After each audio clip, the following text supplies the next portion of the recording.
gentlemen, good morning, good afternoon, good night, wherever you are listening to us, whenever you are listening to us, we hope it is going good. As always, I am Ray Carsillo in beautiful Los Angeles, California, doing my best for the entire world over in Philadelphia, Pennsylvania, Lee Elias, and this is Geeks Who Like Sports, Episode 2, Season 2. Lee, how are you doing today?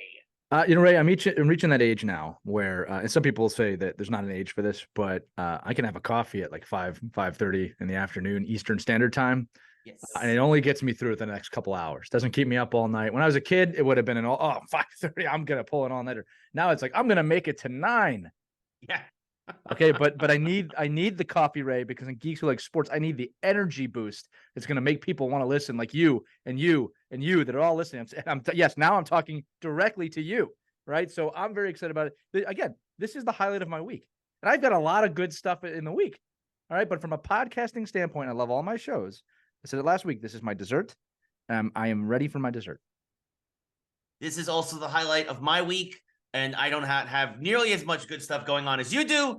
But yeah, so you really don't. You really do. No, I'm just kidding. I'm not trying to rub that in. Totally trying to rub that in. But no, yeah, of course, it is the highlight of our week. We hope it is the highlight of everybody there listening at home. We really appreciate it. We are back once again, episode 2 of season 2. We got a big show for you to plan for today. We got a lot of talking about some video games. We're talking about some Loki, some TV shows, but of course, we're kicking things off with the sports world. The sports world. The sports world. It is the baseball playoffs right now going on. We are in the divisional series. Most of our predictions pretty much came true for the wild card round. I'm not going to lie, I'm a little surprised at Minnesota rolling over Toronto, but Toronto really the offense just completely disappeared up in Minnesota. Their inconsistency reared its head at a terrible time. But other than that, the Phillies handled their business as we expected. The Diamondbacks handled theirs. And the Texas Rangers absolutely rolled over Tampa. And Texas, Lee, we'll start there with Baltimore. Texas is continuing to roll. They are up 2-0 in their series. Absolutely blasted Baltimore there at Camden Yards as that series shifts back to Texas as we are recording. Yeah, well, look, this is the moment I get to say. I told you so. I said this was going to happen. With the Texas Rangers. And this is what I said. That loss, the last game of the season where they lost the division title, it upset them. Clearly upset them. And here's the thing. You can't ignore that they were almost the division title people, right? They almost won their division. So they're a very good baseball team who, again, you knew when they got in the playoffs, they were going to have some anger. And what's happening now, and it's very predictable. The Orioles have zero playoff experience, really, as a team, and it is showing right now. Now, the series is not over. Again, we're recording this. The series is 2-0 right now to Texas. Yes. And when this comes out, it might be a different situation. But the point is that as an experienced team that has a reason, right? They have a purpose. Yeah. They are a team that has a determination to prove that they are as good as they are supposed to be. And the Orioles story, I hate to say this, was, hey, we were the best team in baseball for the first time in a generation. 40 years, yeah. Right. So it's unfortunately, and again, if you don't have a why at this time of year, if you don't have a purpose at this time of the year, you can look, we'll talk about this with the other teams, right? The clear purpose of certain teams, right? I can't tell you what the Orioles' purpose is right now. I think that the purpose was we did it. We got to the playoffs. And look, see this with the Toronto Maple Leafs every year. Right? They won the first round last year in hockey, swept second round because they did it. They did it what they were trying to do. So I'm not against the O's. I love seeing the O's there, but you cannot play regular season baseball in the playoffs. Yeah. It is not a thing you can do. And you know what? Some of the teams have commented on that, Ray. Like in the Phillies and Braves series, they've talked. This is not the regular season. There's a tenseness. There's an energy about this that's totally different. You can see it in their faces. And I think the Orioles have been run over right now by a playoff team. I'm going to say it again. They're not out. I mean, you never know. They fought back in game 2. They were pretty close. So maybe they're waking up, but is it too late? I'd say most likely at this point. Well, and that's the thing. And in Texas, you mentioned the second game. Texas won 2 very different games. They won the first game 3-2, right? An unexpected pitcher's duel. And then they won, obviously, game 2. They absolutely just bludgeoned Baltimore. They were up, I think, 11-2 at one point, and then obviously they held on 11-8. The one weakness of the Rangers is their bullpen that reared its head down the stretch. They gave them some room to work with, just to say the least. Yes, no, for sure. But And that too, the day before the bullpen was lights out. So I will say this. For Texas, I mean, you mentioned it, right? Experience is a big factor right here. Huge. They went out and they signed all those free agent veterans or traded for them. Your Jordan Montgomerys, your Nathan Eovaldi's. You have Corey Seager, obviously, there, who has a ring over at shortstop.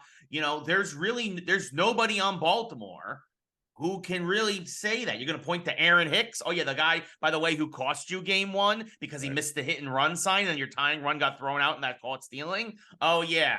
There's a reason why the Yankees got rid of him. I don't care how much better he did down in Baltimore. Well, and again, we are recording this episode on Tuesday. We record on Tuesdays. By the time you hear this, that series could be over. Series could be over, or the series could be tied. Yeah. Who knows? Like it could shift dramatically. Absolutely. But speaking of shifting dramatically, series that is now shifted up to Minnesota. The Houston Astros, Minnesota Twins, as we stay in the American League. Houston, Minnesota absolutely dismantled Houston in game 2. Houston dismantled them in game 1. That series is tied 1 game apiece. I think experience again is going to win the day. I still think the Astros are going to win this series in advance, but I'm a little surprised by the fight that the Twins have had up to this point. Lee, what are your thoughts on that series? A lot of people are leaning on, the weather in Minnesota is going to be so cold and they're not going to be.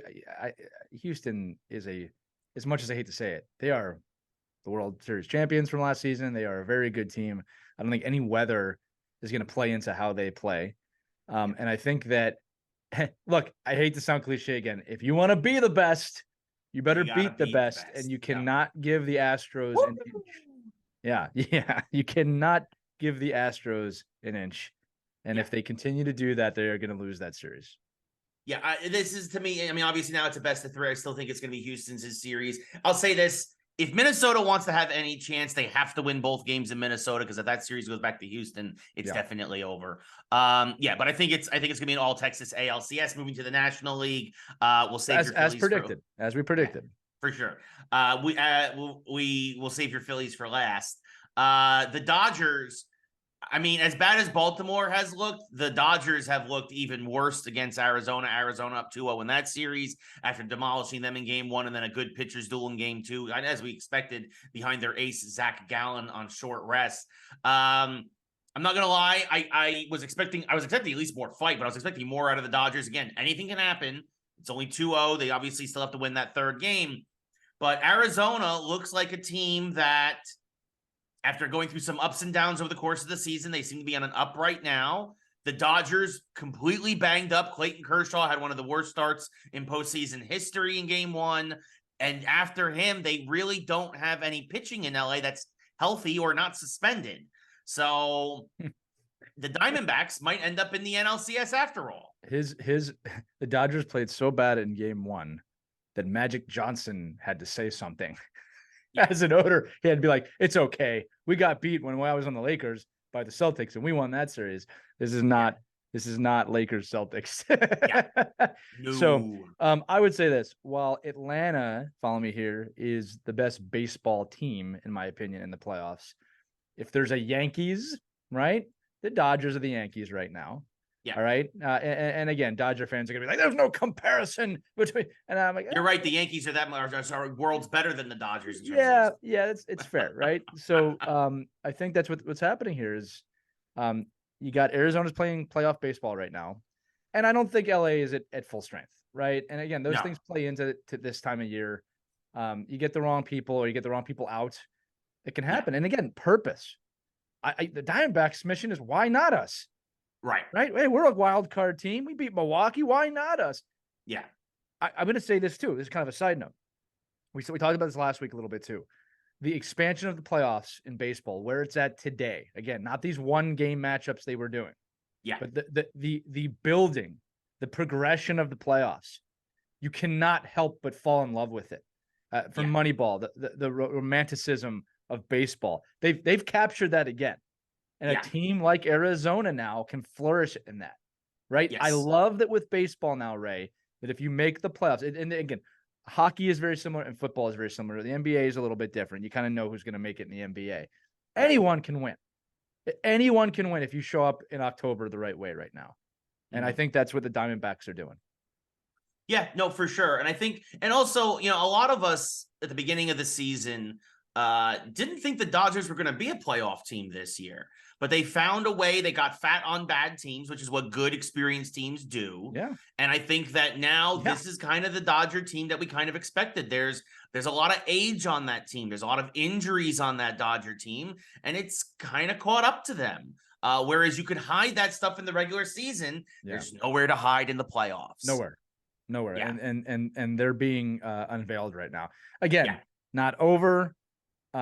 Experience could come back. But if you're the Diamondbacks, you got to be going for the kill. You got them on the ropes. You got to go for it. You have to end this series in Arizona. Right. You got them on the ropes. Speaking of teams who had other teams on the ropes. Man, talk about a team. Like, I mean, we did a couple of memes with the Undertaker popping out of the casket, and the Atlanta Braves did that last night, basically, because there were several of us in some of my baseball chats talking about a Philadelphia sweep, and you guys were cruising in game 2. Yeah, had them on the ropes.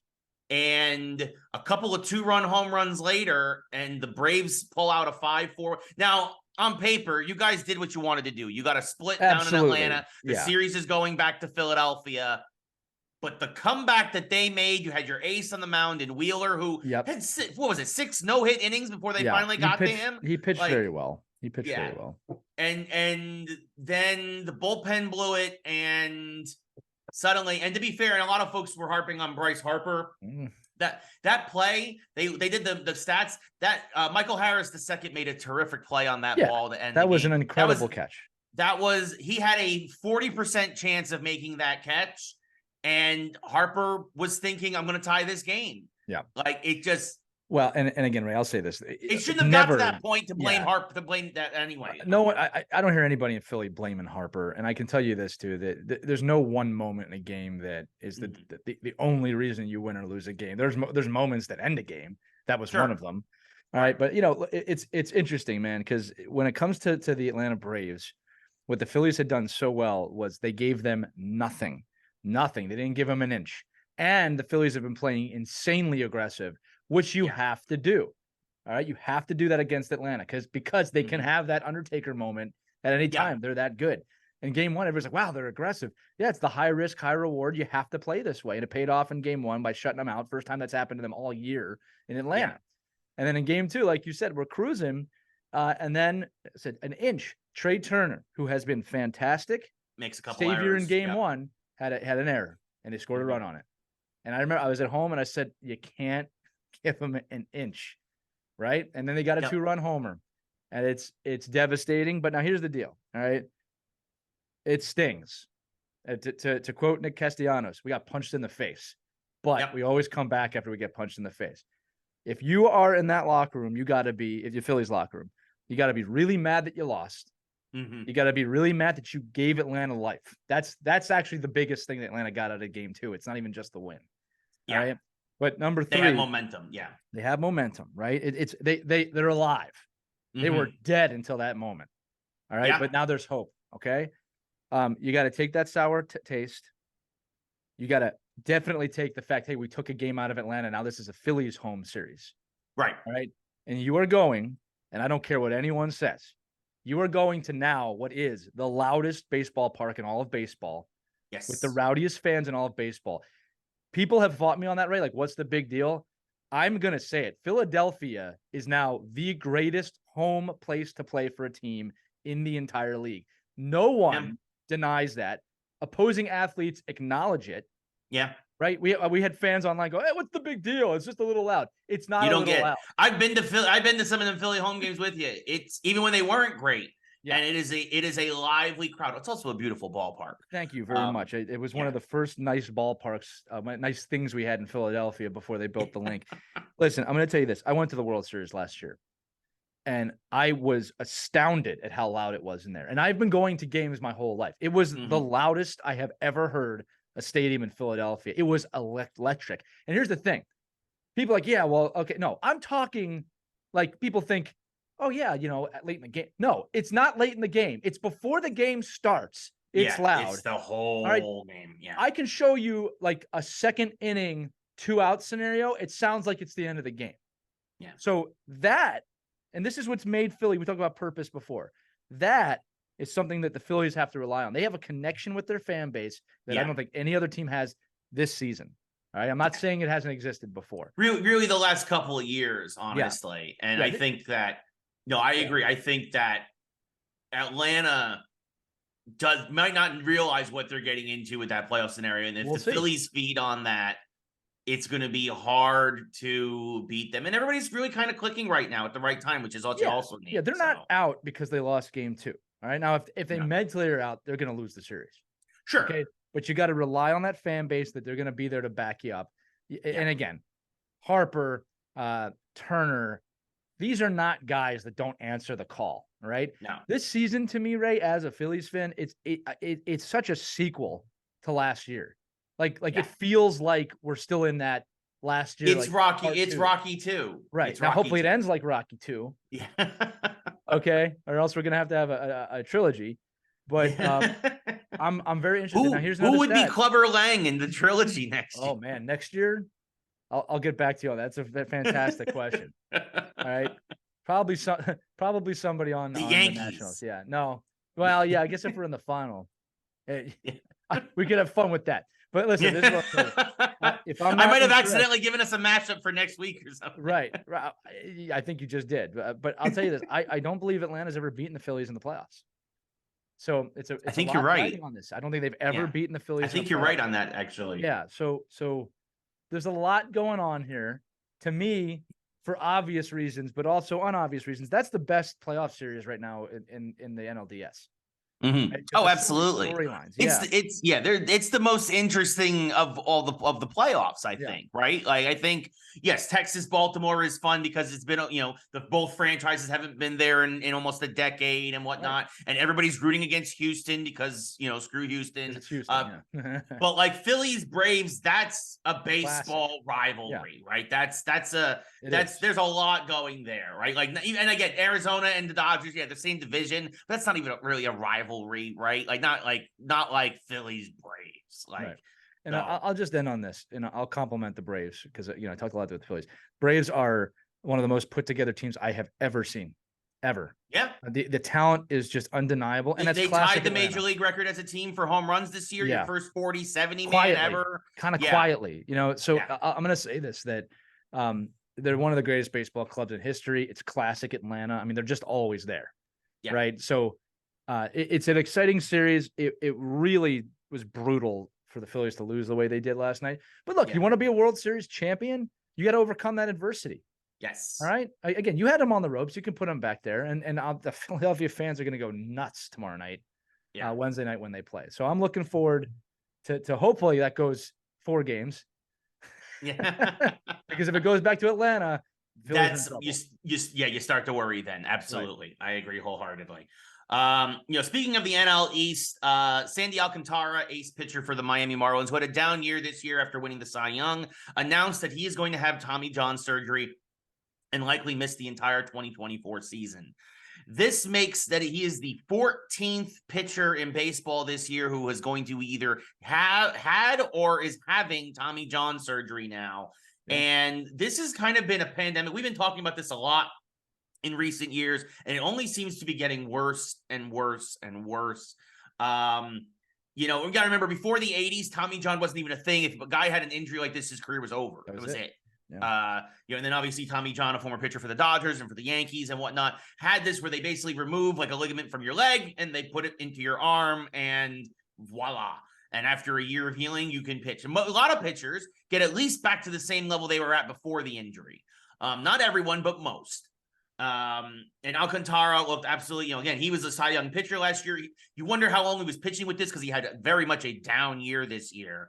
But Lee, I want to just talk about the state of the game and pitching in general because this is turning into a pandemic in terms of, you think about how many pitchers there are in baseball, and you have some of the best and brightest young arms. Shane McClanahan, another one who was the ace of Tampa Bay, a big reason why they lost in the first round, not being there because he's having Tommy John. You look at all the injuries that Shohei had at the end of the year. Yeah.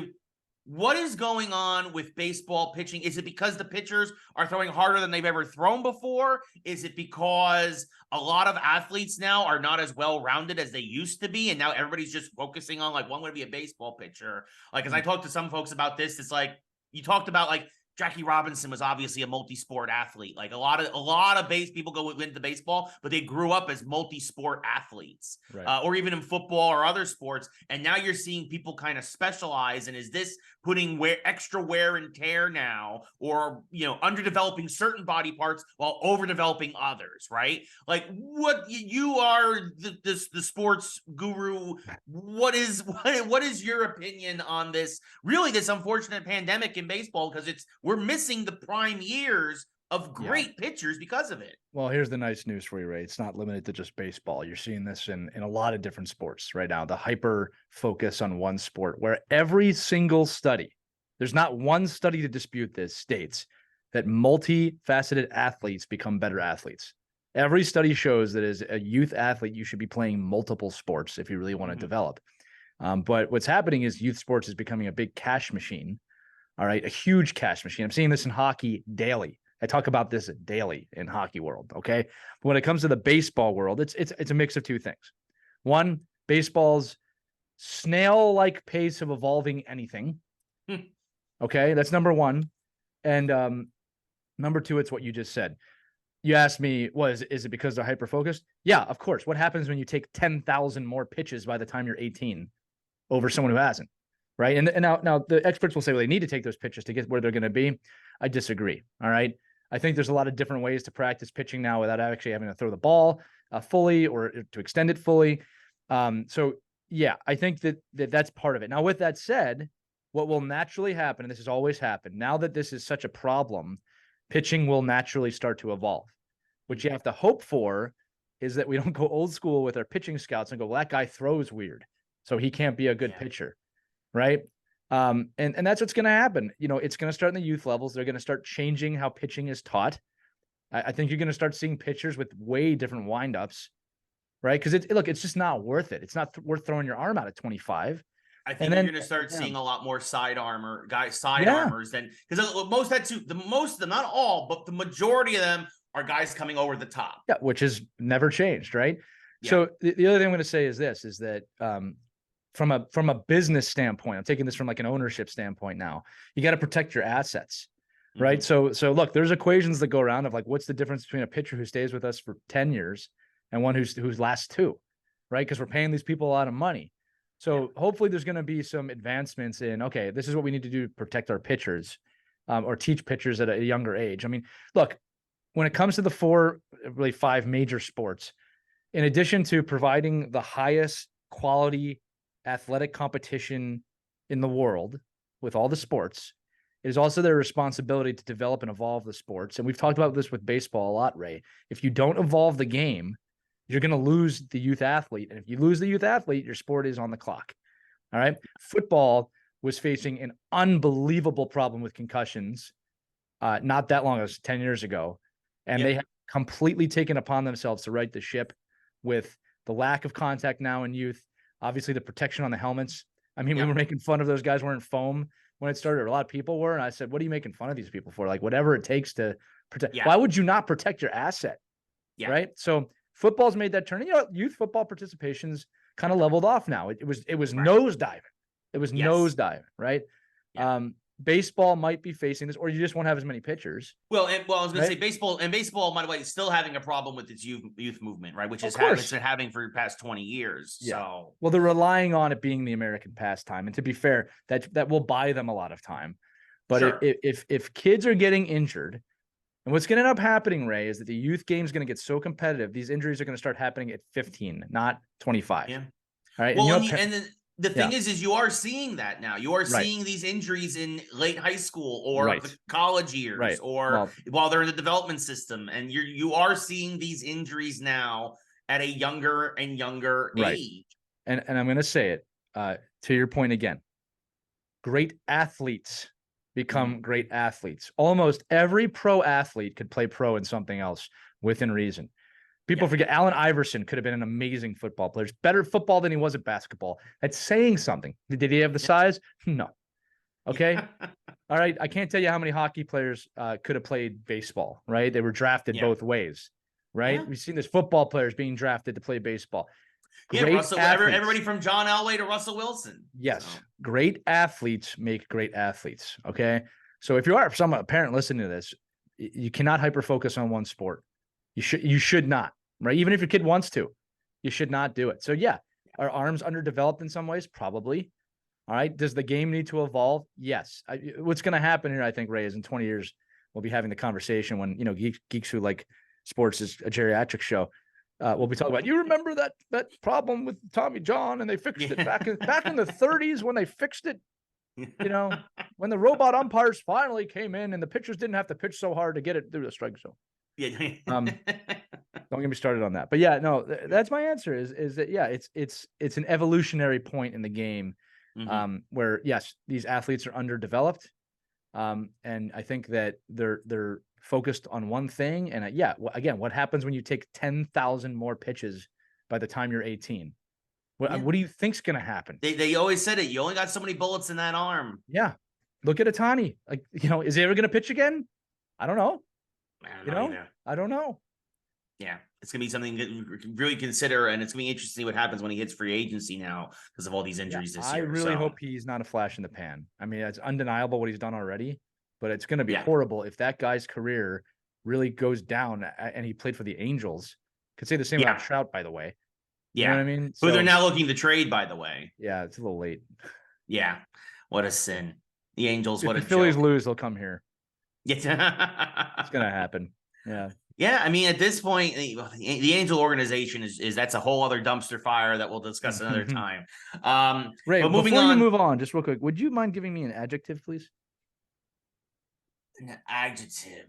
Yes, for those of you listening and tallying at home, an adjective describes something or somebody. Salty.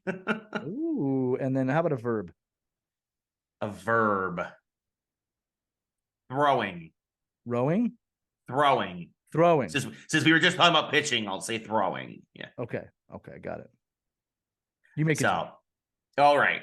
Moving on now to football. Before we get into the games we want to highlight this week, an interesting little beef is starting to happen now on social media. Aaron Rodgers, now that he's not playing, he's just speaking his mind about everything, and he's going on the Pat McAfee show. He's going to basically anybody who will listen to him on social media, and basically starting just. I thought this was just settled and we had moved on already, but Aaron Rodgers was making fun of Travis Kelce this week because, I guess because of all the attention he's getting for the Taylor Swift stuff. Check out our last episode last week to give our thoughts on that. Yeah, exactly. And basically Aaron Rodgers now refers to Travis Kelce as Mr. Pfizer because Travis Kelce did, I guess, a PSA promoting the COVID-19 vaccine. And look, whether you got it or you didn't, or you didn't want it, I don't really care. You do you. You make your choice. But he got it. He believes in it. He says, look, I got it for the sake of my family. He's like, I feel fine. There's no science to say otherwise, and he's perfectly okay. Aaron Rodgers, of course, would rather listen to dolphins having sex. He believes that has healing properties. That's the thing he actually said after his Achilles popped. So clearly we're in two very different worlds with these athletes. And also it's very funny, by the way, Aaron Rodgers gets paid by the head of the CEO of Johnson & Johnson. So the next time he makes fun of one person for taking any money from a pharmaceutical company, he should remember his entire salary comes from pharmaceuticals. And there's plenty of money there now. Yeah. So honestly, there's not even much of a story here. It's just really, I just wish Aaron Rodgers would just shut up and go away already, because he's sounding crazier and crazier by the day. Well, look, I'll say two things. Not smart to go after Kelce after, he's finally been put on the map by Taylor Swift, right? You don't go after a guy that's just been put on the map. He's at the top of the mountain now. At the top of the mountain, even though he might have rolled his ankle last game. Look, a few things. One is that, this is also a result of Rodgers not playing, and they're looking for anything in New York right now to talk about him to ignore the Jets and where they're at right now. But it's one of these things of like, America has moved on from COVID, whether that was healthy or not. We just kind of moved on. Nobody wants to be reminded about it right now, especially right at the start of flu season. Yeah. Right. Yeah. Now I'll give Kelsey's a real cool cat, man. He played that real cool. He goes, I'll be Mr. Pfizer. It sounds like a villain's name. Yeah. Right. So good on him for playing that off and not diving in. Yeah. I'll say this about Aaron Rodgers because he, I actually watched a lot of the Hard Knocks this year. Mhm. He's just so laid back and like he seems like such a good teammate. He really does, right? Like he just Yeah. wants to take care of everybody. I just don't think he lives on planet Earth. All right. I don't think he ever has. I think this is a guy who's just very out of touch with reality. And he doesn't need to be in touch with reality, right? That he doesn't have to be. So I think people that are outside touch with reality just kind of say things. I don't think he's thinking the media is going to run with it. I don't think he thinks too much of it. I mean, from his point of view, he's probably being humble, right? But it's like, I don't think anybody wants to hear about vaccines anymore. We've moved on, like, again, for better or for worse. I want football. And I think football's learned this, Ray. Focus on football. Yeah. Keep the focus on football. I'll give the NFL credit. They went too crazy with that Taylor Swift stuff last weekend. Not so much. Yeah, and they've pulled back on it. They pulled back on it. I think they might have listened to Travis and Jason Kelsey. Like, guys, that's enough. Cool it. Yeah. Cool. Okay, you had your moment. It was fun for a couple of weeks. We're on to Cincinnati now. Okay. Like we should talk about Belichick and his job prospects at the moment too. But yeah. Look, I just think that I this is me personally. This will be a soundbite for you. I cannot stand it when any professional sports league, and again, the NHL is doing this right now because it's right before the season. It's like, gotta find any disturbing news we can report because we got to talk about something. And it's like, there's so many good freaking stories in sport you could be reporting on that will make people feel hope, which is exactly what sports is supposed to do. And you pick the Pfizer thing, the Johnson & Johnson COVID vaccine story to get clicks. And I hate it. You have a great football season going on. Football teams are evolving. The sport is amazing to watch. Baseball, really fun to watch. Hockey has taken massive strides, which we'll talk about later in the episode. That sport's evolving at light speed right now. If you don't watch hockey, you are a crazy person. I really mean that. It's an unbelievably entertaining game. And basketball is even taking steps in the right direction. Even though they've taken 16 billion steps backwards, they're figuring it out. All right. All right. We'll talk on that later because I'm one of those people that thinks any 90s team could destroy every team today. Absolutely, just from physicality, and then and when it comes up, we got opinions about the in-season tournament now that's going on. We're gonna have basketball episodes once basketball season gets full. Basketball preseason just tipped off. We will get to basketball. Keep listening, subscribe, stick around. We got a lot more episodes coming. I am begging, not the media, because the media is gonna do stupid shit. I'm gonna say it just like that. I am begging the viewers and the readers and listeners to not bite on this stuff. Yes. The Taylor Swift story, fun. It was fun. It was fun to talk about. You had an influx of new fans. Sure, I'm all about that. Stop giving us crap, but it's on us to make sure we don't bite. Well, and that's the thing, is they're trying to get us riled up, and some of us are getting I'm a little riled up, Ray. This is a mild Lee rant right now. Yes. Mild. Yes. So you didn't see that Aaron Rodgers doubled down then and asked for a tag team match with Fauci and Kelsey versus him and RFK Jr. You didn't see that this morning. Huh? Wow, that's there's a betting Vegas thing of how many people thought that would happen. No, I didn't see that. I mean, I hate to say this. I was gonna say I don't wish Aaron Rodgers to be injured, but you're out of the league, right? I don't care right now. I'm watching football. It's like, Aaron, just please be quiet and just go away. Yeah, again, this is not that dissimilar from Favre towards the end of his career, where it's just like, he's just desperately trying to get that spotlight on him. Well, I don't know if he is, right? Like that's what I'm trying to say. I think he's so out of touch that he just doesn't care what he says. And I don't think he has to. And I think that the media just runs with it. Like, I know. Yeah. Instead of talking about, again, like you said, baseball playoffs or the hockey triple header tonight or any of that, they're talking about. Yeah. No, gotta talk about it. Anyway, something that I did not get was, I get that they made the move, but boy, talk about selling for pennies on the dollar.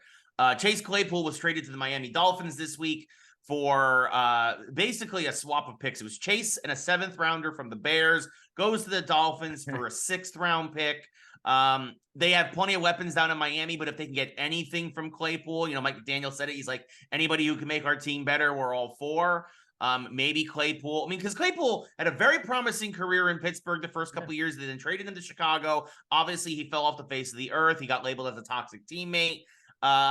I hope he bounces back in Miami. I really do. I'm curious to see what happens with him and with Tua, because I also say this, they've got something special going on down there, and if he deters from that, he will be on the trade block again. Winning solves a lot of problems with personalities. Now, I do have to say this first. It is so obvious that the Chicago Bears listen to our show, because after we ripped them apart last week, they destroyed the Washington Commanders by 20 points.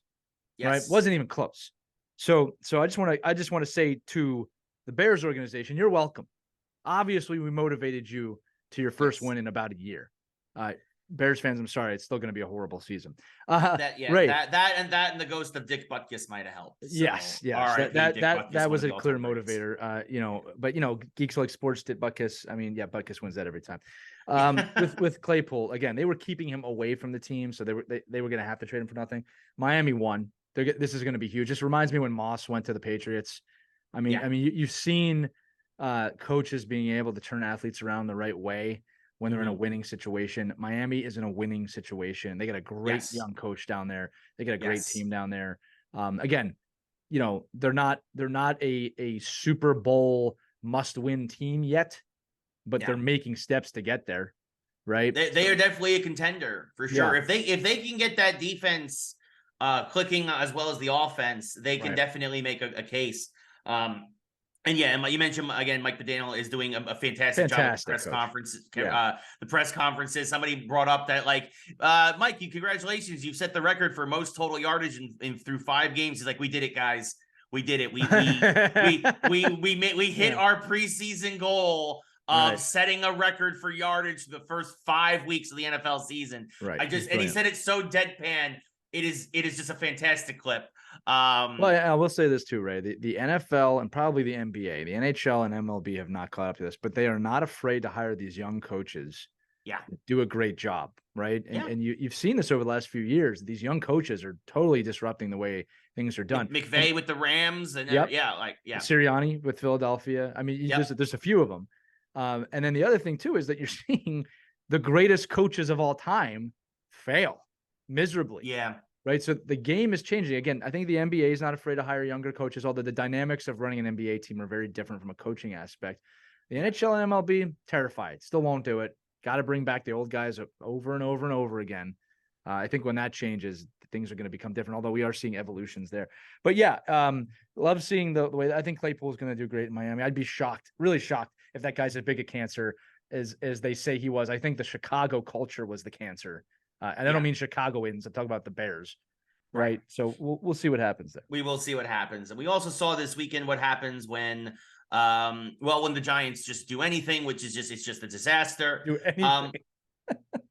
It's look, I'm not gonna go on a full Ray rant here this week. This reminds me of the mid-90s Giants, where the defense, and again, people are they still get 31 points. Yeah, it's because they're on the field all the time. Right? The defense forced 3 turnovers. Yeah. We had a pick 6, and we gave Daniel Jones a short field twice, and we still only settled for field goals. Even the defense basically contributed to 13 of the 16 points we scored. The Giants offense is scoring 3 points a game. Yeah. And I know a lot of folks want to point to the offensive line, and the offensive line is bad. The offensive line is historically bad. They are a bottom 5 offensive line. But I also want to remind you that C.J. Stroud of the Houston Texans also plays behind a bottom 5 offensive line in terms of ratings and all this other stuff. And he has over 1,200 yards throwing through 5 games and 6 touchdowns. And the Texans are 3-2. And honestly, if it wasn't for the fact that Atlanta pulled off a surprising comeback there at the end, probably could be 4-1. Or they'd be 2-2. Anyway, the Texans are not as bad as the Giants. That's the point. And C.J. Stroud looks like a superstar in the making. Daniel Jones has regressed. He is looking like a year 1 quarterback again. In fact, several folks, Dan Orlovsky over at ESPN pointed out that, yes, the Giants were he was sacked 10 times against the Seahawks. 7 of those he counted was on Jones. 7 of those was Jones holding on to the ball too long.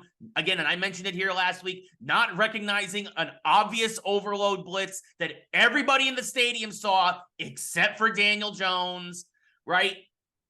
And the Giants' offensive line, is the offensive line bad? Yes. It's also banged up.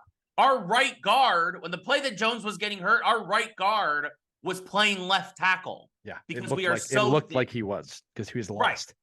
Right. Yeah, exactly. Because he's our third left tackle. Because we've just been that injury prone on the offensive line. By the way, I don't know if you saw this. This was very funny. People are tweeting now because there's a push now coming for the NFL to ban the brotherly shove in Philadelphia.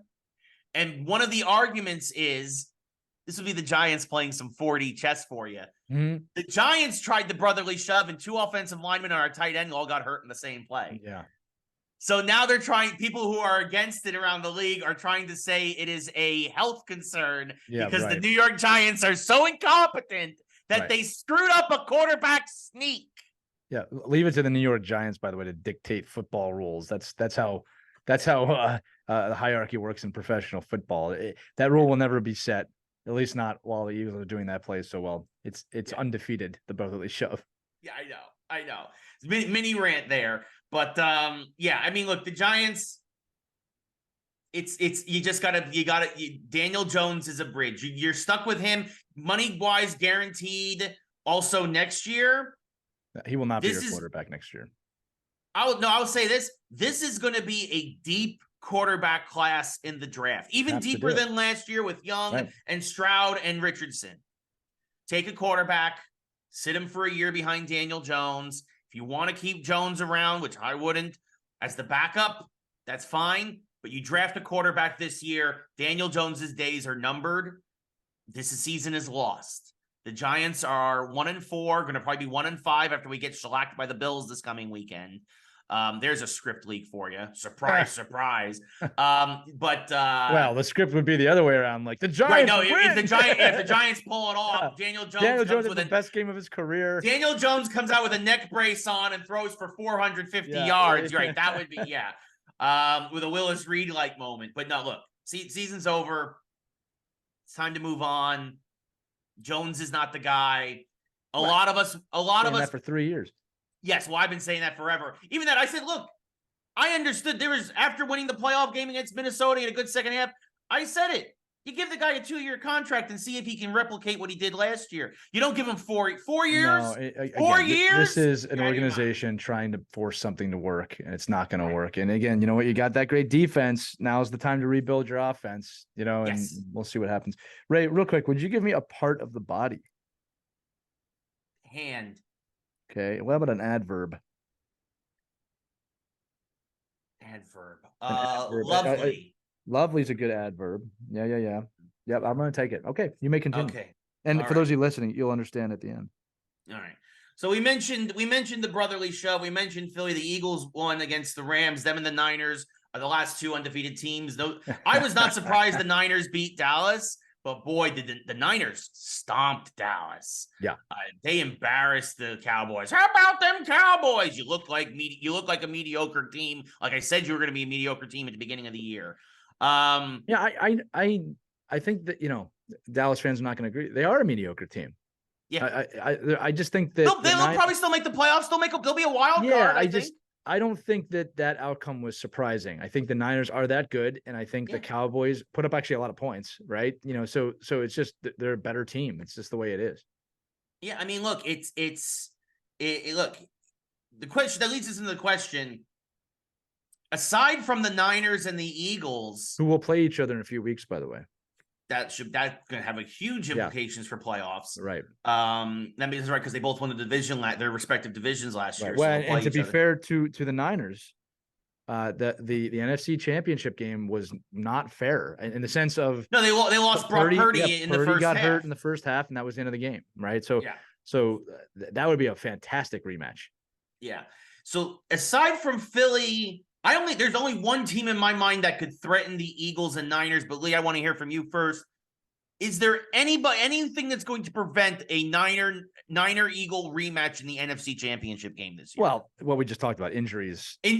Aside from right. injuries and whatnot, right? Yeah, look, I'll say this for the Eagles. I'm still going to stand by what I always say, that any NFC East team can beat any other NFC East team. I don't care how dominant the Eagles are. When they run into the Commanders, the Cowboys, or the Giants, they can lose those games, right? So I think that can play a tremendous role. The Eagles are going to make the playoffs no matter what. I think at this point, it's safe to say, outside of Hurts going down or something like that. So that's one thing to think about. Again, I'm looking at the schedule right now. The Eagles have the Jets this week, then the Dolphins. That'll be a good game. Commanders, and then I was wrong, Ray. They play the 49ers a little bit later. They play them on December 3rd. So, yeah, it's going to be very interesting to see what happens there. Again, Miami, the way they're playing, could be a threat. That'll be a good game. That'll be a good game. But I mean, the other team is the Chiefs, right? The Eagles are going to be playing the Chiefs and the regular season as well. So a lot of strong games on the docket here. Now with the Eagles, this is what's interesting to me about the Eagles. They have not played one game yet that I thought, wow, they were really great and dominant. Yeah. They look like a great team that's finding ways to win, which is what great teams do. But do I think Jalen Hurts is awake yet? I don't. I think the Eagles are they're going to get better, not worse. Yeah. So when's your bye week? You know, you know what? I think might be. Say right now, it's a great question. It's not this week, right? Because I can see is coming out of the bye and then really kind of putting the foot on the gas. Yeah, I'm gonna have to search that off. You keep talking while I look. But my point is that aside from in the NFC particularly, the only team that I think could give the Eagles or the Niners a little bit of a threat. It's week 10. Excuse me. Sorry. Week 10. That's perfect. Right in the middle of the season. That's perfect. Yeah. Would be the Detroit Lions. It's a good point. The Detroit Lions are dominating the line of scrimmage like few other teams are right now. The offensive line is clicking, and Goff isn't making mistakes, and they're not asking Goff to win them games, which is good. Right. And Aiden Hutchinson, if he's not the defensive player of the year this year, again, it's very early, it's 5 weeks into the season, he's definitely going to get one in his future because he is looking like a superstar on the defensive line. He made a play on an interception this week that you don't see out of the defensive lineman usually. And so to me, the Lions, they're a little thin at the secondary position, but that is a team that is really starting to believe in themselves. They believe in their coach. You know, speaking of character coaches, young coaches who are Dan Campbell is a perfect example of a young coach who's like, throw out all the old ways. We're doing it my way, and we're flying by the seat of our pants. Smart. The Lions are on the up, and at the beginning of the year, I said the Lions were not going to win the North. I'm going to say right now, the Lions are also going to win a playoff game. And they are the only other threat to the Eagles and Niners in the entire NFC because nobody else is impressing me right now. Yeah, and here's what I'll say. And I'll take the Eagles on this, and you can take the Niners. This is why I don't think that will happen, and I'll tell you how it can happen, though. All right, the Eagles have too many tools on offense that if the running game is not working, they can go to the air. And if the air is not working, they can go to the running game. And it's like one of the cool things about the team and the way they're winning right now. Every single week for the season, it's been a different player that's been like, oh, wow, that guy really stood up today, right? Like Dallas Goedert last weekend was the guy. Before that, it was Swift. Before that, it was Smith, right? So it's like there's too many tools. And the brotherly shove is deadly, all right? I don't care if we're 2 yards out, we're getting in, right? I don't think it's been stopped this season yet, right? So that's the problem for the Lions. He's a weak secondary. Well, we're going to exploit that. So my attitude is this: barring injury. Right? Yeah. If we stay healthy and Sirianni, the coach, does not make mistakes in his play calling, or his O coordinator, D coordinator, however you want to look at that, it's going to be very hard to beat the Eagles. Right? Yeah. And again, I'm not saying the Lions will beat you. I'm just saying they could be a threat because for sure. But I think it's more of they have to exploit mistakes being made by the Eagles for that to happen. Absolutely. And again, like I said, there's so many threats on that team. And look, as an Eagles fan, it's wonderful. Right. Because, anything can happen. Again, I wouldn't say we're scraping by. Some games we have, but we're just finding ways to win. We're just finding. And again, 5-0 puts you in an amazing spot at this point of the season. Yeah. All right. And obviously this is true for the Niners as well. But Ray, I think that your point about the Lions is really fair. right? And again, look, this is where the any given Sunday thing comes in, Sure. right? If Eagles have a really slow start, you get a jump on them, you get 14 points on them in the first half. I mean, I still think you're getting more than that, but Sure. if you can keep 2 or 3 scores ahead of them, Yeah. I think, yeah, you got a shot. Yeah. Look, I mean, and again, the Lions would have to play a very good game. You can't turn the ball over. You would need, Montgomery has been rejuvenated since coming over from Chicago. You would obviously, again, they have good young weapons. That kid Sam Laporta looks like he's going to be a superstar tight end in the future for Detroit, right? Like they got Reynolds and they've got Amon St. Ra. Or Amon up and coming Ra, for sure. Amon Ra Saint. Anyway, they got the guy named after an Egyptian god. As a receiver. Look, they're up and coming. I'm gonna say this: the Commanders are up and coming.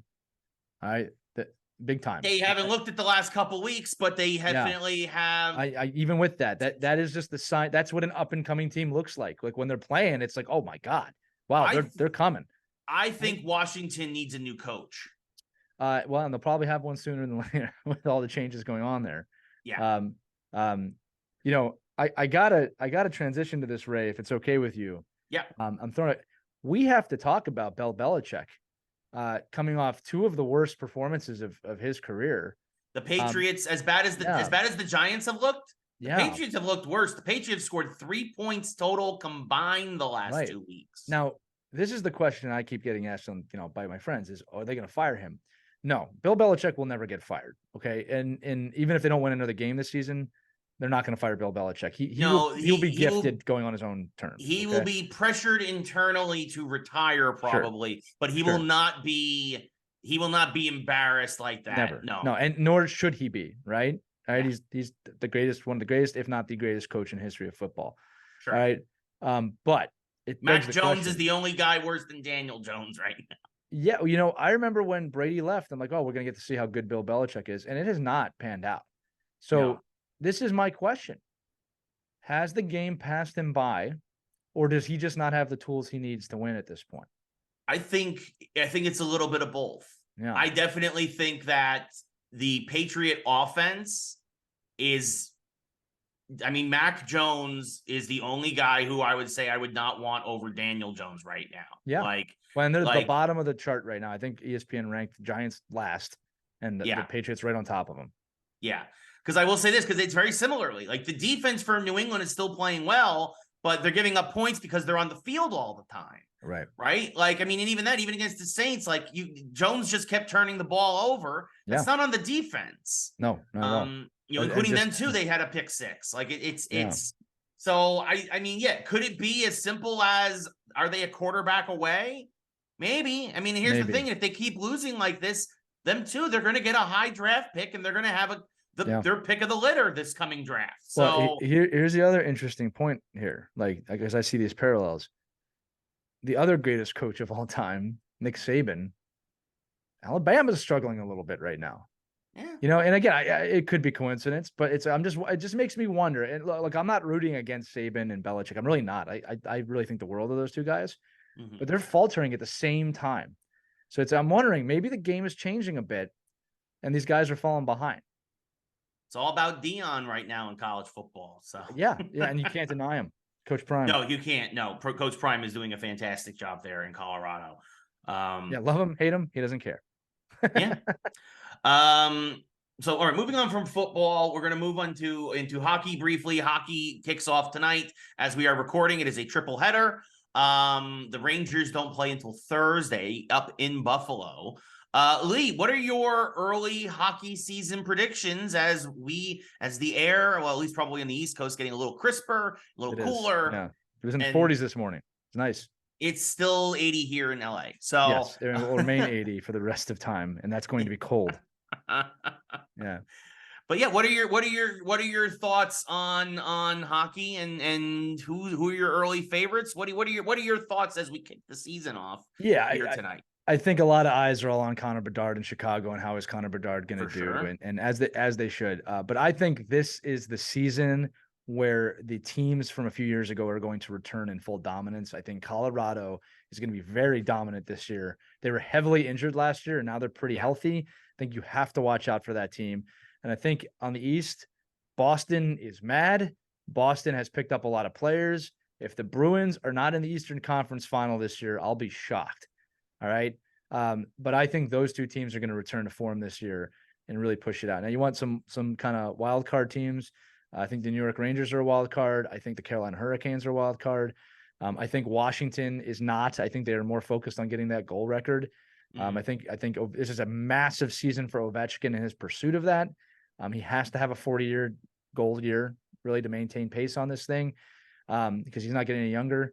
But I think the biggest storyline for the league this year for me, Ray, is that we are really fully transitioned now from the heroes of yesteryear, which I can't believe I'm saying this, but are the Crosbys and the Ovechkins, who are now the veteran players. We are seeing the transition from that generation now to the McDavid, Matthews, Bedard, Marner. It has changed 100%. So there's a new era of the NHL coming in, but I think that that Nathan McKinnon, Brad Marchand, I think that experience is going to lead these guys to a real big season. I would love to see Boston and Colorado in the final this year. I would love to see that. That's definitely possible. Do you think Buffalo ends their playoff drought? I do. I think they're there. I think they're ready to do it. I think it's the right time within their division to do it. Again, that's kind of a weird division because you got some teams from the South and the North, but Montreal's not showing any signs of life, right? And again, Toronto's Toronto. They're very good. Ottawa's Ottawa. Like, you know what I mean? Like the door's there if they want to do it. I wouldn't say Tampa is faltering in any way, but they're not Tampa from 2 years ago. You know what I mean? So the door's open. I'll put it that way for them to do something. And I do think they are going to make the playoffs this year. All right. Great question. I think I agree. I think I could see them getting a wild card spot in that they're division. Not going to win a division, but they're there, right? Yeah, I think they'll get one of the wild cards. Yeah, the other thing too is that like the Metro is not as strong as it once was. Again, a lot of great storylines, but like Pittsburgh's not what Pittsburgh was. Washington. No, Pittsburgh won't make the playoffs. Washington won't make the playoffs. Philadelphia Columbus definitely won't. Columbus won't. Philadelphia will be eyeing it, but I don't think good enough. The Devils are a good team. Devils are good. Carolina's good. I think the Rangers could be the third team out of that division. Right. And then the question is the Islanders good enough to get one of those wild cards? I think. They'll be there. Right. It'll be interesting to see. I actually think the Devils are the team everybody needs to watch out for this year. They're hungry. Yeah. But when I look at it, I mean, Boston's if they're not incredibly pissed after last season and the way that season ended, I'll be shocked. And keep in mind, Brad Marchand is the captain of that team now, which brings a lot of storylines on its own. But I'm really looking forward to the season kicking off. I expect Vegas to have a little bit of a cup hangover. All right. Sure. And there's no pun intended. Especially they partied like Vegas, baby. Amazing Stanley Cup rings for them, by the way, where the ring actually opens up to a rink. But I think this is going to be one of those seasons where teams from a couple of years ago are going to reemerge very powerful and very pissed off. And I'm looking forward to seeing that. Yeah, and I think the Rangers will make the playoffs, and kind of like last year, if Panarin and Zibanejad don't show up again, the Rangers will be out in the first round again. Right. So this is I've actually been saying. I want to get your thoughts on this. I was actually saying in the offseason the Rangers should think about trading Panarin. It's tough. He's such a talent. It depends what you get for him. You know what I mean? Because like the problem is a guy like Panarin, you're going to get draft picks for at this point, and that's not what you need.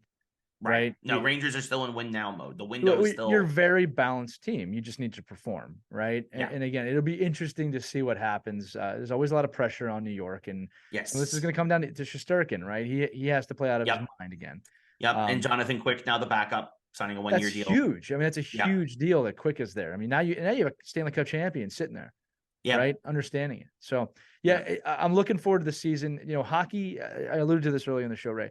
Hockey has evolved so much over the last 5 years. The game is so much more fun, right? Yes. It is so much more speed, so much more talent. The things these kids can do with the puck nowadays, we didn't even think about doing when I played. Yeah. So it's an exciting sport to watch. I'm looking forward to this season and all the storyline that come along with it. Yeah.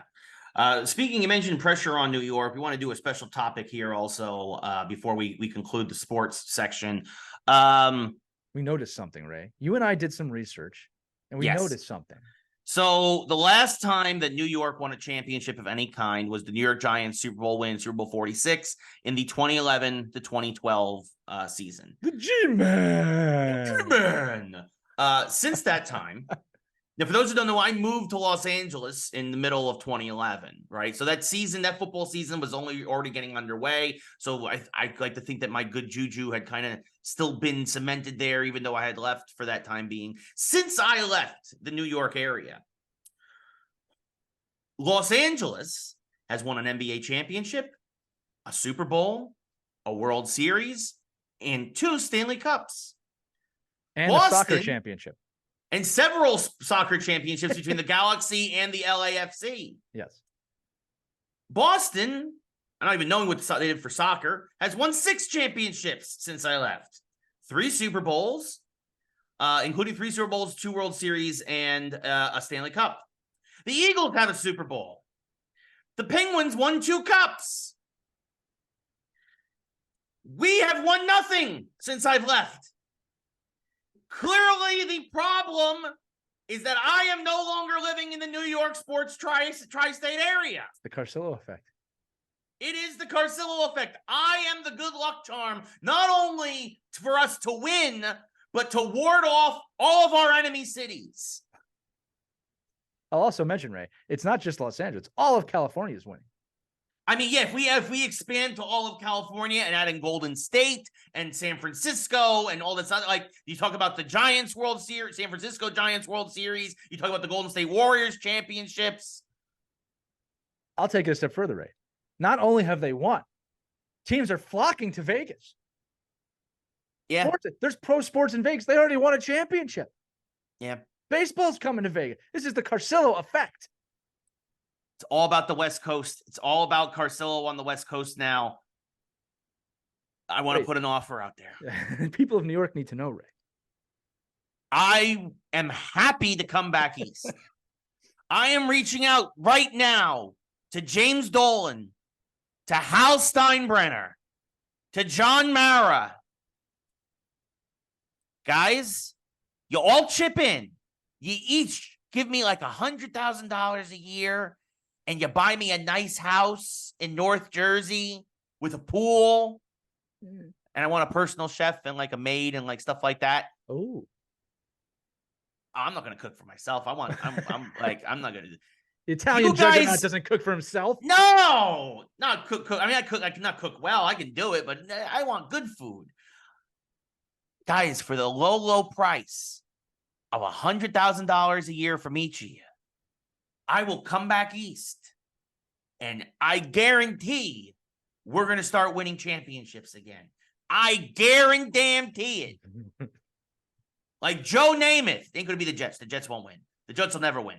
But the Giants, the Yankees, the Rangers, I'm good, but I'm not a miracle worker. I don't know about the Knicks. But the other ones, I guarantee in the next 5 years, we're going to be champions again, boys. Bring me back. I think you're selling yourself short on the money. Now, what would be really funny for me is if you came back and the Nets, the Mets, the Devils, and the Islanders all started winning like crazy. That would be really funny. I would then quit and I would move to I would move back to LA. What's happening? That's the Nega Ray effect.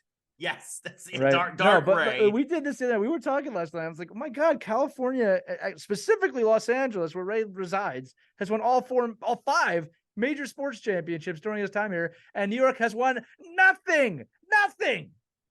They've won nothing, which is really amazing because, Ray, I was saying to you on the phone that in our lifetime, this has never happened.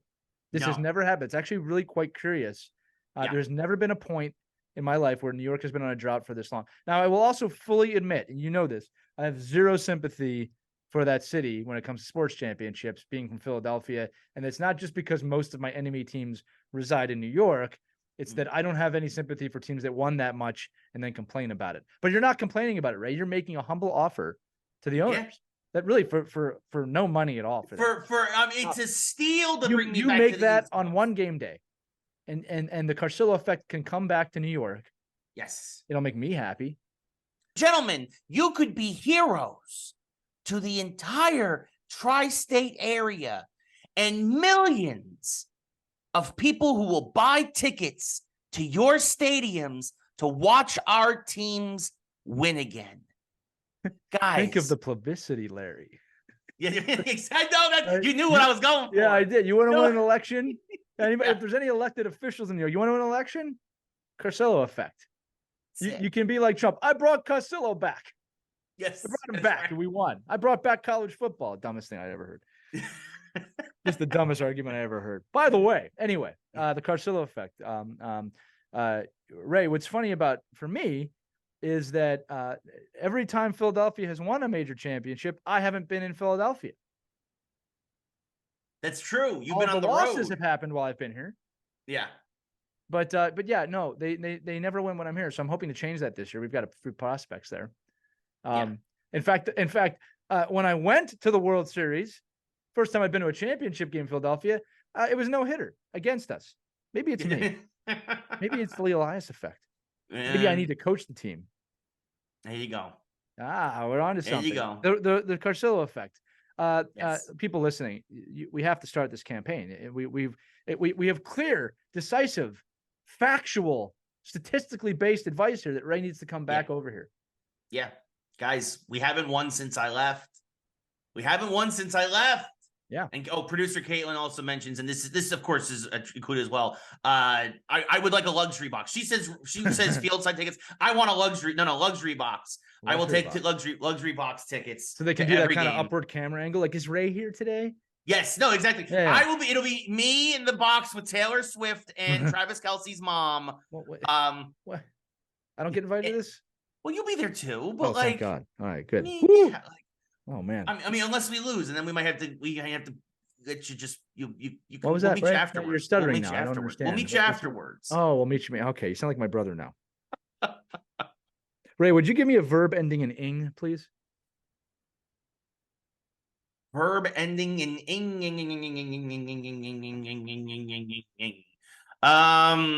You like that? I like that sound effect. Anyway, I'm really buying time, right? Sure. I can't wait to cut that and just throw it in episodes and random points. Recording, because that's what we're doing right now. We're recording. And give me a color. Blue. Okay, cliche, but it works here. Yes, Ray Carsillo Effect. I would love for you to come back to the East Coast. Then we could do Geeks Live on a set. Yes, that's true. That's true. We could do it. Yes, instead of via Zoom, it would be great. Yeah, but the Ray Carsillo Effect, it's real. Come on, guys. I'm pennies. For what you make. Like Lee said, what you make a game? I'm asking for pennies on the dollar. Concessions in half a game. Yeah, that's what I'm saying. Come on, guys. Come on. Yeah. So, when I was in New York, when I was back there, one of the last things I did, of course, I worked for ESPN for almost 3 years. And I was their video game guy. I was one of them anyway. And you were the video game guy. They didn't realize it at the time, but you were. Yes. Hey, are we transitioning real quick? We are transitioning. Oh, hold on 1 second. Oh, Lee just, for those listening, just did a spinorama. I did in my chair. I'm ready now to talk about the geek side of things. Welcome to the geek side of Geeks Who Like Sports. Yes. We did it. Welcome to the geek half. So when I was at ESPN, I was the video game guy, and they didn't realize it. In fact, there was a huge management change. All the video game folks at ESPN got let go. And now ESPN is desperate to get that audience back. And man, what if they had somebody in-house that knew everything there was to know about video games and had been in the industry for a decade and helped launch video games? What if? But anyway, they made a post this week on their social media, and God, they need help because they are just so dumb. The Carsillo Effect. The Carsillo Effect. Bring them back. They were talking about the PSP. Of course, this was Sony's first attempt at a handheld, and they're like, it was ahead of its time. It was so good. And I'm here to tell you, no, it wasn't. It wasn't at all ahead of its time. But Ray, we have the Switch now, and it was like the Switch because you could play handheld because no other handheld gaming system existed before the PSP that they could have referenced, like the Game Boy. Right. Yeah, the Game Boy, the Super Game Boy, the Game Boy Color, there were plenty. Those don't count. You can put the Game Gear in this conversation; it would work. The Game Gear would have been a great one. God, that was a lot of batteries. There was a lot of it. Well, that's why that failed. Game Gear failed because it was too many batteries. You needed 8 batteries to run that thing. And that thing just chewed them up. 2 hours of game time with 8 Yeah. batteries. And this is back in the 90s when it was not just so easy to go grab battery. You couldn't go to Amazon and get that nice, like The machine gun pack. sized batteries. Right. I never thought of it. One of those battery boxes, they look like a machine gun bullet. Reload. This is the Game Gear. With the batteries. Oh man. But yeah, so and I guess what they were trying to say is that look, but you can play other media on it. And it's like, well, yes, that is true. And of course, now we can play all that on our phones and on other stuff. They used a thing called a UMD. If they were ahead of their time, first off, I guarantee half the people listening right now have no idea what a UMD even is. It's a university medical doctor. Yes. Not quite. That is that is correct for what you're talking about. The UMD it tried it to be like another disc, like a miniature. Like Nintendo tried this with the GameCube with the mini discs. And the thing is, if these really caught on, we'd still be using them today. It's true. And so the PSP is just one of many failed portable experiments by Sony. They're doing another one now called the Portal that they're trying to. It's basically the Wii U tablet. They're like, you can play your PS5 games away from your PS5. Right. What? Yeah. Oh, so okay, so I can play PS5 in my bedroom instead of my. I go. That's why am I going to spend money on this? The Wii U already failed with that. Right. It don't work. Scraps. Sony is not the innovator that people think Sony is. Even the disc drive. The disc drive for video games got popular with the PlayStation 1.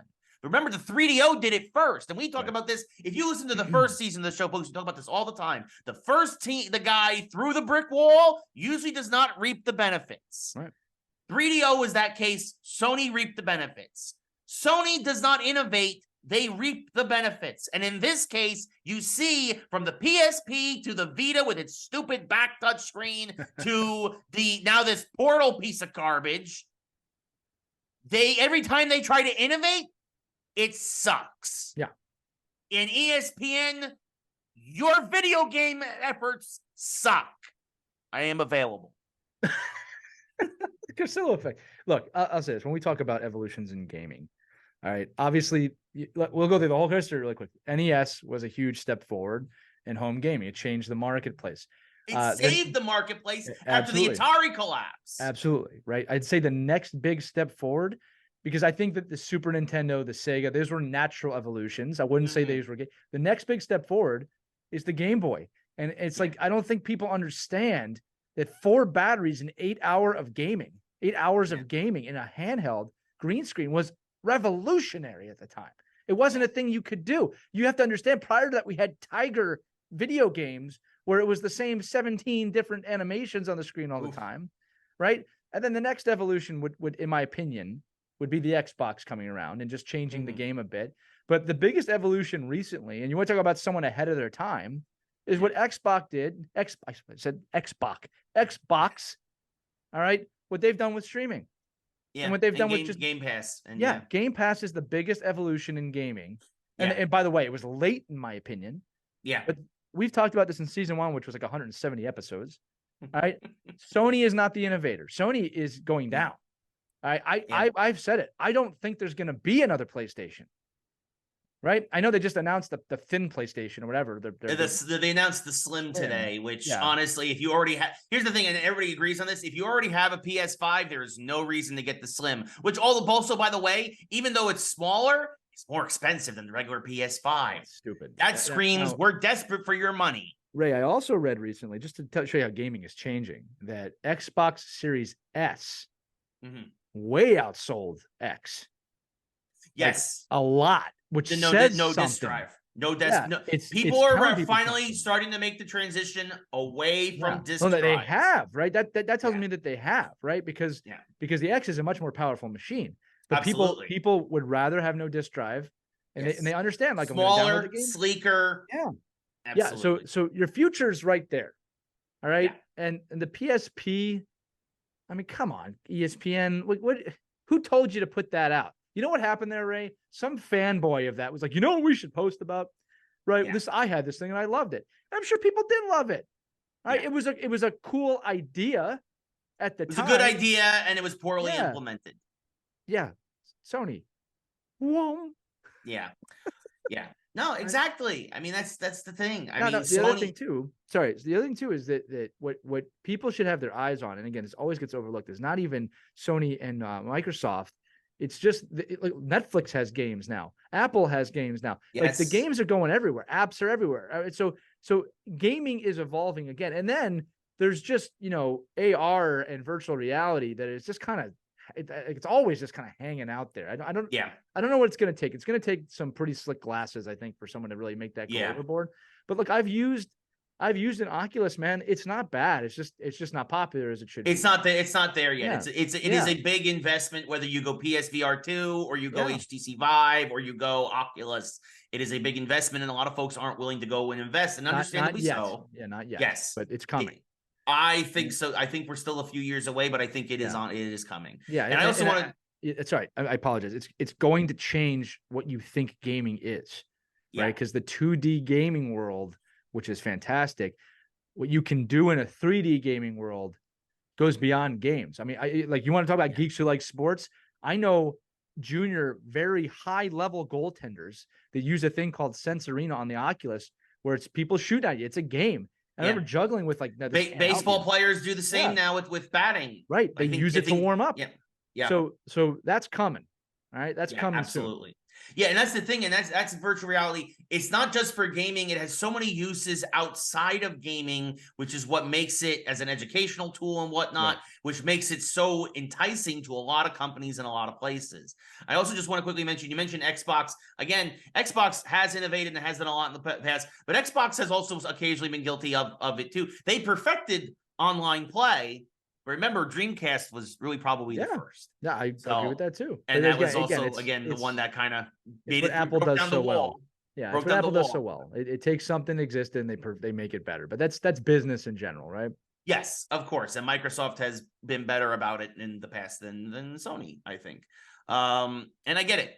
Sony has sold more systems this generation still than Microsoft, but Microsoft has a lot of other revenue streams that Sony doesn't at this point, and I still think that Sony in terms of it's gonna be interesting because Xbox, now that they have Activision, I think the next year or two, Microsoft is coming out guns a-blazing in terms of the software, and I think things are going to shift drastically. As predicted. Yes. Anyway,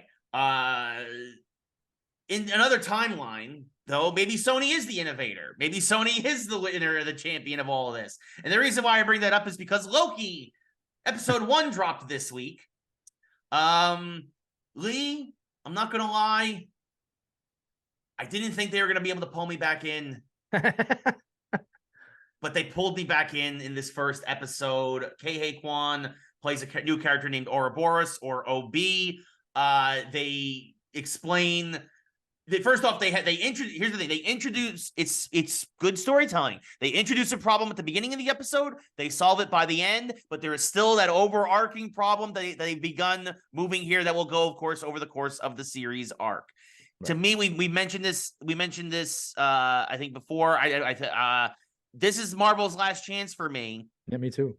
In regards to getting stuff day one, and at least with the first episode of Loki season 2. I'm back, baby. Well, they continued the story. They continued the story where we left off, which we loved. Yes. Right. And here's another thing. It didn't even go the direction I thought it was going to go, which is great. Yeah. I thought when, again, spoiler alert, I thought when Loki returned to the TVA at the end of season 1, he was in an alternate reality, and he wasn't.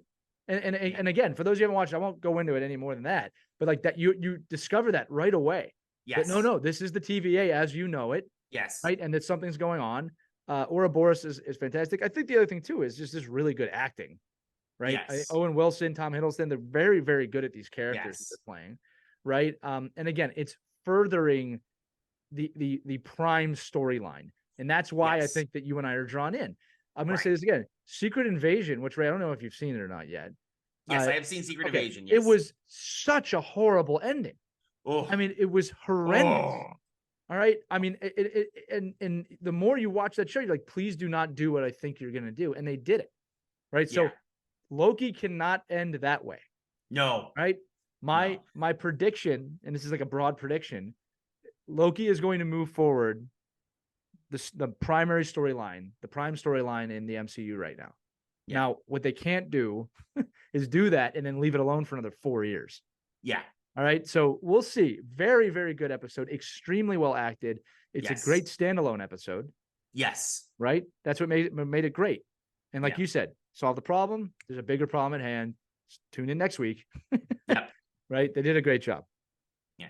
Do we know if this is 6 episodes again? Just 6? I'll look it up right now, live on the air as we talk, as you continue to talk and move this along.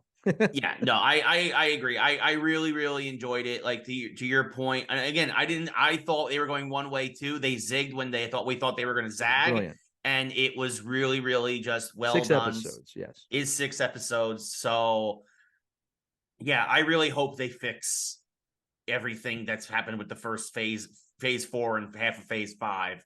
Because Marvel needs it. They need this win. Because again, to your point too, again, Secret Invasion didn't stick the landing. Secret Invasion was horrendous. She-Hulk didn't stick the landing. No.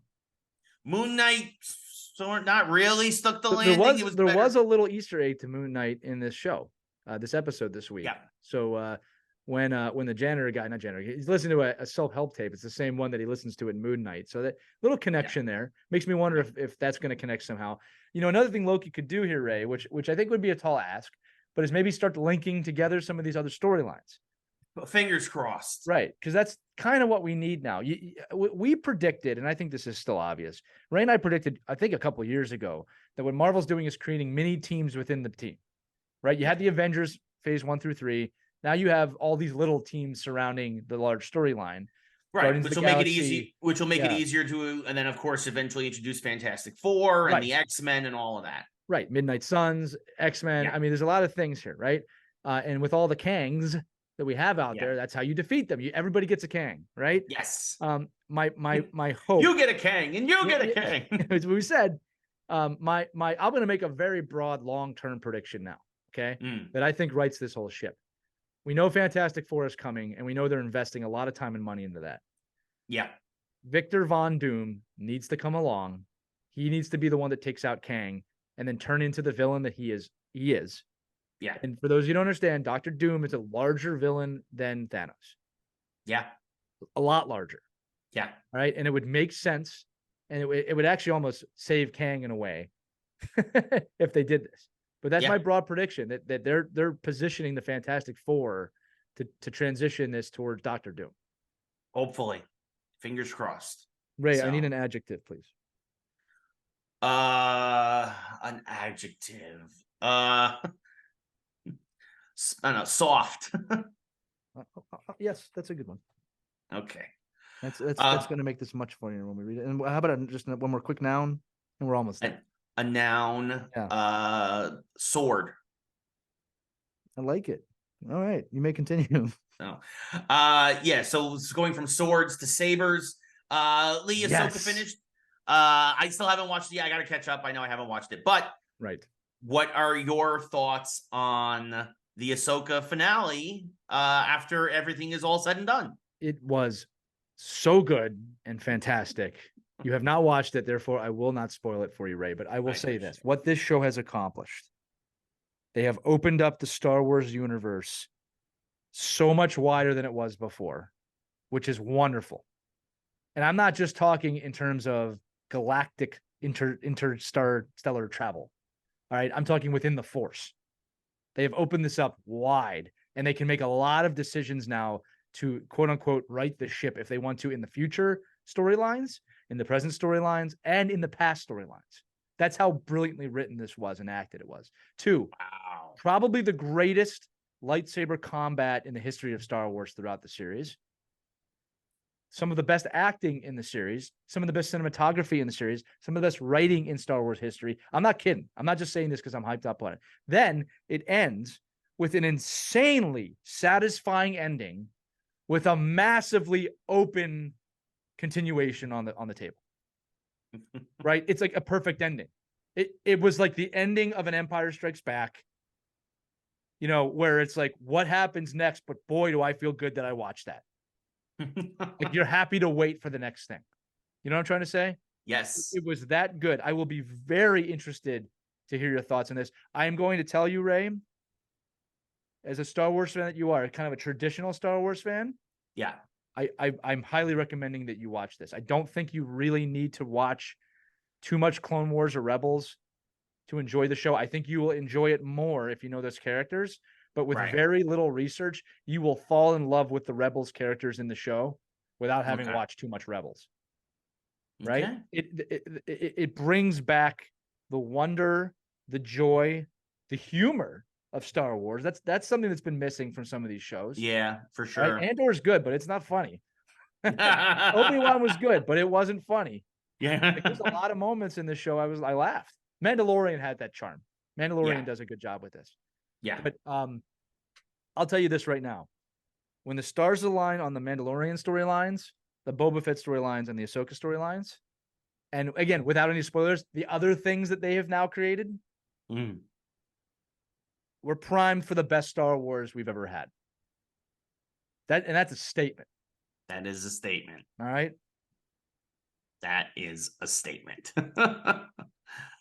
Well, I can't wait. Well, now that the show is back, I am Geeks Who Like Sports. I am finally starting to watch stuff again. You have to for the people. Yes, no, exactly. I am making time because I was just, when I didn't have to, you know me, I just play games. That's my go-to. That's my default. Right.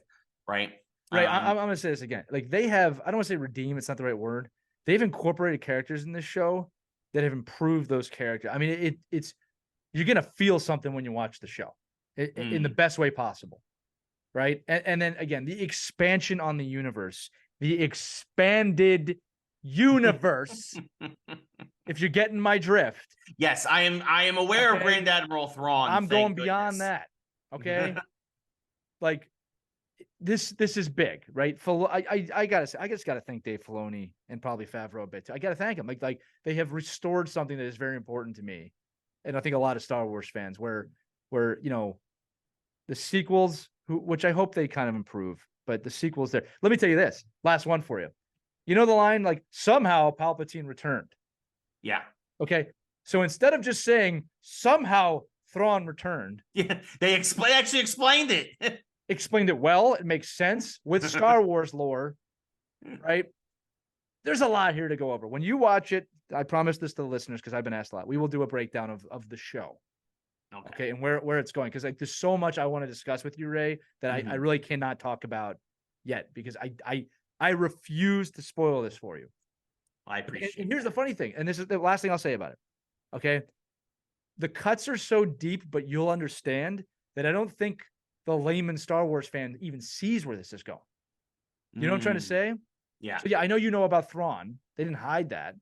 And I'm sure you know about some of the other characters that are in it. But they've opened this up so much larger. So I can't wait for you to watch it. Well, now the gears are turning. Like, because I'm wondering now what you're talking about. So it's good. It's good. I will hopefully find time soon. I'll be heartbroken if you're like, I hated that. I'll be no. I don't know that's going to happen. No. Yeah, and the fact that you can binge it, I think actually will make it better. I'm not going to lie. I think that's part of it too. Like, because that's the thing with Loki. When I watched Loki episode 1, I was like, oh, I wish I could just binge this. Yeah, me too. Like I'll tell you this again with Ahsoka. It's like there's so many characters, so much going on, and like again, you know this, Ray, especially as a writer. Yeah. The fact they could end that with such a satisfying ending and have so much left undone. I mean, and it's a huge, like, open thing at the end. Like, it's not like, oh, I want a massive problem, right? And you feel satisfied at the ending. Name shows that have done that. And I can't off the top of my head, honestly. You know why? Because movies do that. Yeah. And this felt like a film. That's good because that's the thing. I mean, I have been going to the movies a lot, at least more than previously. But yeah, we'll get into that at some point, I'm sure.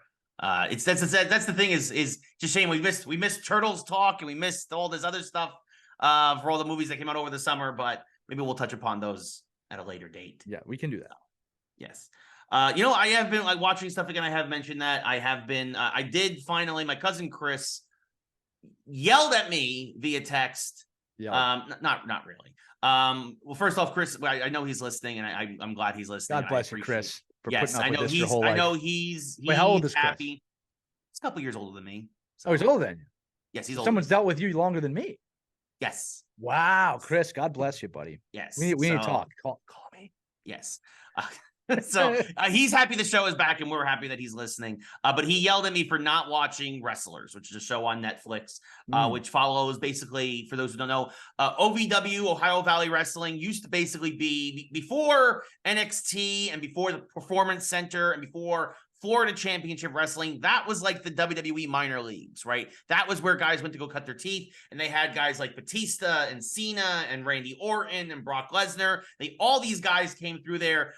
When Big Show or Mark Henry wanted to work on something, they went down to OVW. WWE sold them, got rid of them. The place is going to go belly up. Al Snow came in and saved them. For those who remember. Yes, exactly. Al Snow was I mean, this isn't with any like shame or deriding him or anything. He was kind of a mid-carder for WWE, but he was a very, very accomplished and very, very good wrestler. Everybody loved Al Snow. He was a god in ECW, just so everybody knows. Right, exactly. God level, yeah. Yes. Right up there with Sandman. You could argue that WWE probably did not use Al Snow to the fullest potential. Actually, I could probably definitely guarantee they missed him in the Attitude Era. That's when he needed to be there. Yeah. They just missed the turn on that. Yeah. And basically he came in, bought it, was losing a ton of money, had some investors come in, and now it's the trials and tribulations of OVW as it tries to stay open. It's a 7-episode season. I watched the first episode, and I'm intrigued. I am thrilled to just be seeing Al Snow again on my screen. There's also a couple of wrestlers there who I've seen now have left OVW and gone to Impact, who have gone to AEW. So it was interesting to see them kind of in an earlier light. And there's some characters there. Chris says he thinks that one girl, her name is Hollywood Haley J. He thinks she's a superstar in the making. I'm not sold yet, but again, I got 6 episodes left. But no, it's just really interesting to see because it is a look at indie wrestling in a time where indie wrestling, I don't want to say is struggling, but it's definitely not the good old days, way back in the territory days. But it's definitely, with AEW and WWE and Impact and all these major promotions out there, it's the little engine that could with a place that has a lot of history behind it. So.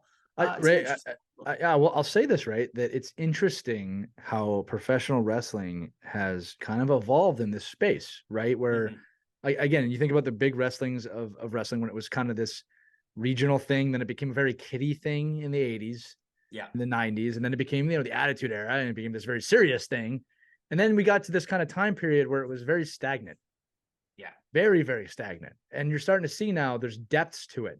And I really want to know internally the powers that be, if they're working together to make this happen, between AEW, WWE, these shows, the podcast, they're doing a great job expanding the media and the medium to get people into wrestling.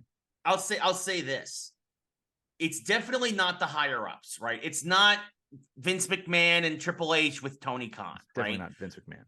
Right. No, but like it's not the higher ups. But what I'm saying is a lot of the wrestlers, because remember, all the wrestlers are contractors, right? They have contracts and all that stuff, but they're technically contractors. Right. They're the ones who have decided to pull the curtain back, right? Like they're the ones who have decided to be like, let's show everybody behind the scenes what's going on. People want that. Yes. Yeah. And let's have a Twitch stream. Let's have a docuseries. Let's have this. And I think that it's a lot of the wrestlers on the. That's why some wrestlers left WWE, because WWE was like, "Oh, Miro, he's Rusev in WWE. You have this really popular Twitch channel. Well, where's our slice? Yeah. Oh, you're not right." And so you're seeing the wrestlers, I think, do this really realizing what the audience wants. Yeah, it's a renaissance. And they're the force behind it, and you're having more.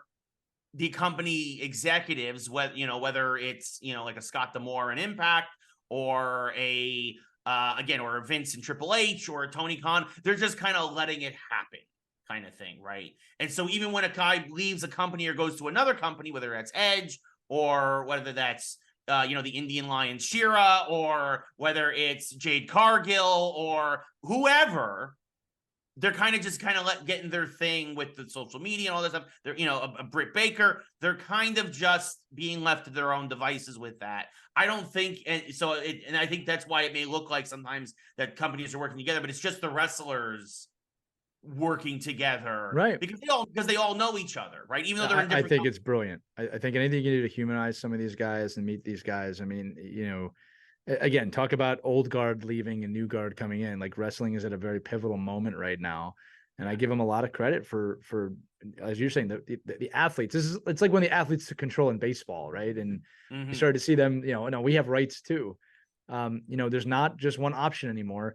This evolution, both technologically and from a business standpoint, is going to make wrestling better. Yeah, I think it is. I think slowly but surely it is. And I think that some of these places, the smaller places, of course, going through growing pains. We just had, of course, WWE is now part of a new group. It's new owners, basically. Yeah. That's going to be interesting to see how that plays out. I mean, I think we're already starting to see it with what they're doing with NXT. Yeah. Tonight is going to be interesting because AEW is actually, for the first time since it first debuted, AEW for tonight, because I think TBS and TNT are doing, because of the baseball playoffs. AEW Dynamite is airing tonight. We're recording on a Tuesday, by the way. It's gonna be the first time in 4 years that AEW and NXT are going head to head. Yeah, it'll be interesting. So it's gonna be very interesting to see what happens there. And supposedly WWE is pulling out all the stops for that. Well, and again, it's a streaming era. You can watch both. So it's like that's what I think. Sometimes I'm DVRing Dynamite. Like, I'm not gonna watch it live. You didn't have the choice 20 years ago. Ray, we're getting towards the end. I want to remind everybody listening that if you love the mashup, if you missed last week's mashup, that'll be out in a few days as well. But Ray, to close this out, I need 3 nouns from you. 3 nouns. Water. Okay.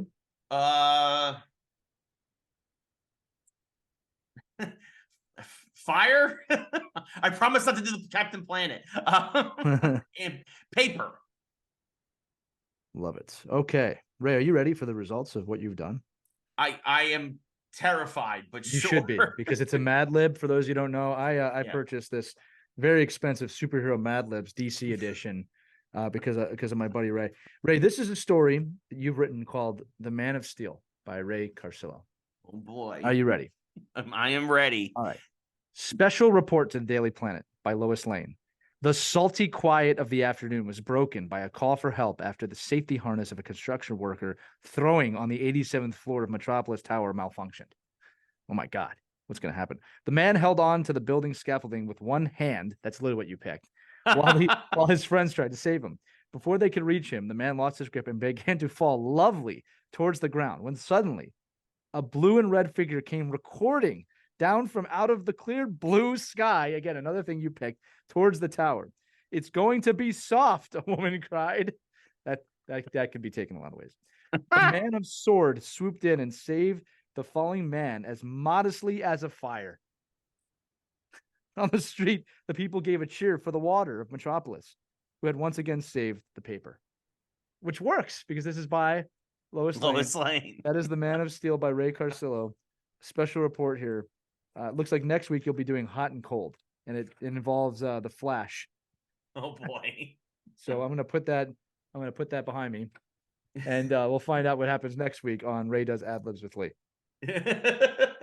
No, next week it's episode 3 of season 2 of Geeks Who Like Sports. Because unfortunately, I just felt like I needed to say that. I don't know why. I know, of course, Spaceballs, great reference. Oh God, now I want Pizza the Hut. And I would love pizza, Ray. I'm working on this is the old geriatrically lactose intolerant. I'm looking for magic pills, which our producer Caitlin apparently has, so I can once again enjoy a slice of pizza without pain. There's another Rocky reference for you. Yes. What's your prediction for tonight's pizza, Lee? Pain. Well, stay tuned, folks. Rocky 3000 will be on after this. It's almost there. He's almost there. Almost there. But no, thank you everybody for watching and for listening. As always, we appreciate it. This has been episode 2 of season 2, the 2x2, 2 squared If I Geeks do Who that Like backwards, Sports. I'm actually giving the finger to everybody in England. So I'm just going to keep the peace sign. Yes, keep the peace Yeah. signs up. That's a fun, look at that fun little international fact to end the show on. Yes, for those of you who don't know, if you do 2 fingers up and you're facing the back of your hand towards the person, in the UK, that is the It's like equivalent the of the middle finger. Yes. Right, yeah. That's All my flipping friends the over bird. there, tally ho. Tally ho! Well, on that note, thank you everybody again for listening and watching. We really, really appreciate it. Hope you have yourselves a great week. We will be back next week with more Geeks Who Like Sports. For Lee, I'm Ray. Good night, everybody.